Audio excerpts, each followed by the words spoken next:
The Darning Needle, a fairy tale by Hans Christian Andersen. There was once a darning needle who thought herself so fine that she fancied she must be fit for embroidery. "Hold me tight," she would say to the fingers when they took her up. "Don't let me fall.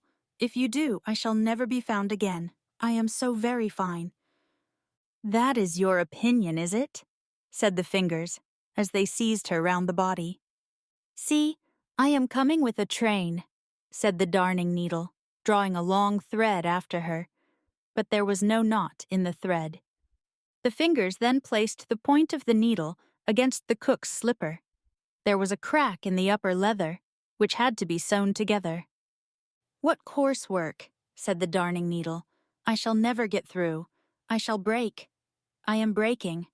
And sure enough, she broke. "Did I not say so?" said the darning needle. "I know I am too fine for such work as that." "This needle is quite useless for sewing now," said the fingers, but they still held it fast, and the cook dropped some sealing wax on the needle and fastened her handkerchief with it in front. "So now I am a breastpin," said the darning needle. "I knew very well I should come to honor some day. Merit is sure to rise." And she laughed, quietly to herself, for of course no one ever saw a darning needle laugh. And there she sat as proudly as if she were in a state coach, and looked all around her. "May I be allowed to ask if you are made of gold?" she inquired of her neighbor, a pin. "You have a very pretty appearance, and a curious head. Although you are rather small, you must take pains to grow, for it is not everyone who has sealing wax dropped upon him." And as she spoke, the darning needle drew herself up so proudly that she fell out of the handkerchief right into the sink, which the cook was cleaning.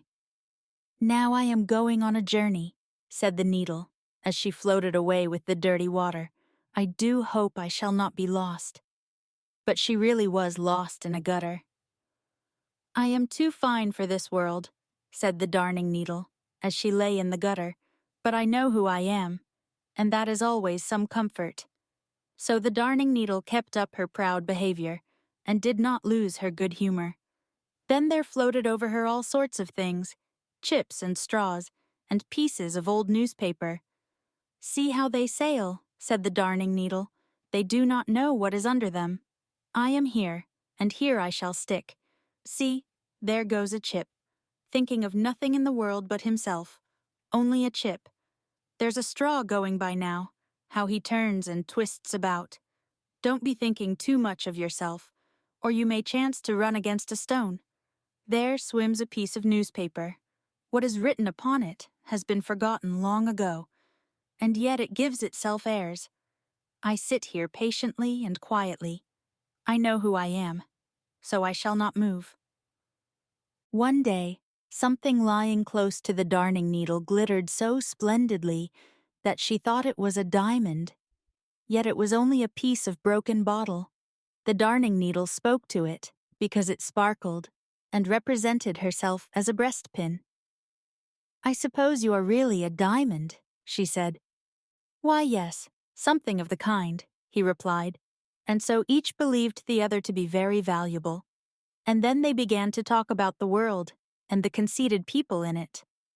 "I have been in a lady's work-box," said the darning needle, and this lady was the cook. She had on each hand 5 fingers, and anything so conceited as these 5 fingers I have never seen. And yet they were only employed to take me out of the box and to put me back again. Were they not high-born? "High-born," said the darning needle. "No, indeed, but so haughty. They were 5 brothers, all born fingers. They kept very proudly together, though they were of different lengths. The one who stood first in the rank was named the thumb. He was short and thick, and had only one joint in his back, and could therefore make but one bow. But he said that if he were cut off from a man's hand, that man would be unfit for a soldier. Sweet Tooth, his neighbor, dipped himself into sweet or sour, pointed to the sun and moon, and formed the letters when the fingers wrote.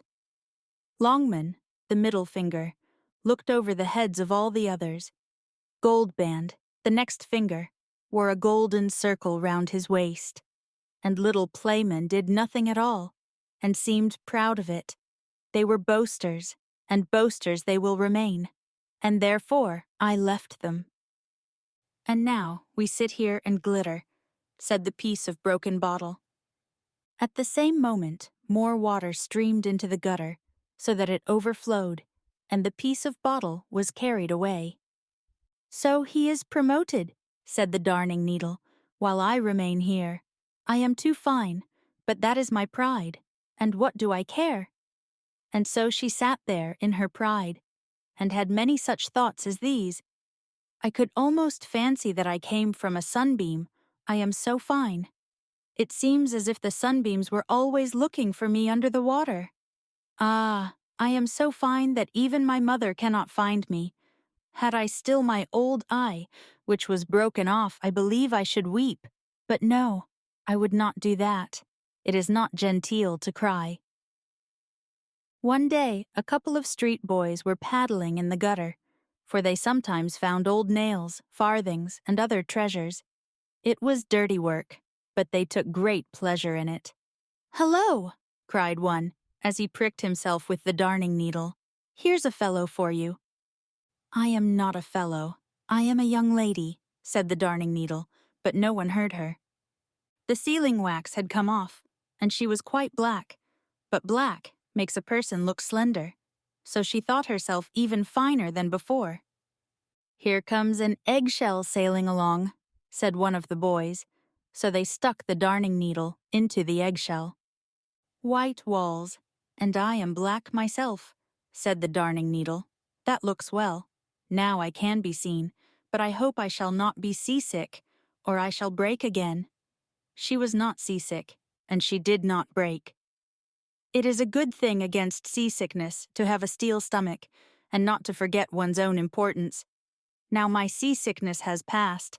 Delicate people can bear a great deal. Crack went the eggshell, as a wagon passed over it.